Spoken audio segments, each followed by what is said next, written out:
তো বৃষ্টির কারণে রাস্তাঘাটও খারাপ হয়েছে, জল জমিয়ে অবস্থা খারাপ, আসা যাওয়া যায় না, স্কুলের মধ্যে গাছ ভাঙ্গিয়া পড়ছে। এইটা আর কি। কোন এলাকাতে হয়েছে? শান্তিপুর সদনগুটি। আচ্ছা, এরপরে ওই গাছ সারাই করা এবং রাস্তা সারাই করার লেগে মানে কোন তো দপ্তর আজকে জেসিবি আইছেন? জেসিবি টিপার মানে তারা আনছে, আর এটা পরিষ্কার করা ওর। কোন দপ্তর থেকে কাজটা লাগানো হয়েছে? ওটা তো পিরামিড থেকে সম্ভবত।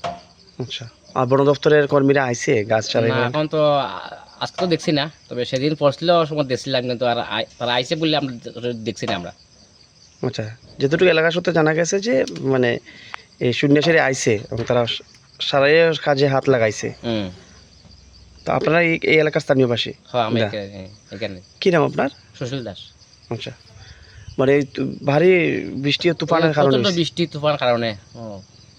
যেখানে তো নিচু এলাকা মানে পাহাড়ে গেসা। পাহাড়ের সাইড ঠিক আছে, কিন্তু ওই তো মাঠে দুচি দুচে ফরাইয়া বৃষ্টির লোকে ফরিয়া রাস্তাঘাট বদ্ধ হয়ে যায়, আসা যাওয়া যায় না, আমরা অনেক মারাত্মক সমস্যা হয়ে যায় আমরা আর কি।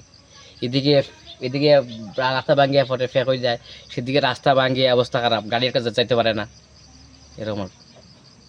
Thank you. মানে এলাকাবাসী হিসাবে মানে আপনারা আরো রাস্তাটা উন্নত মানের কাজ হোক এটাও চাইতেছেন? সুন্দর হইতো আমরা স্যার আমার কি।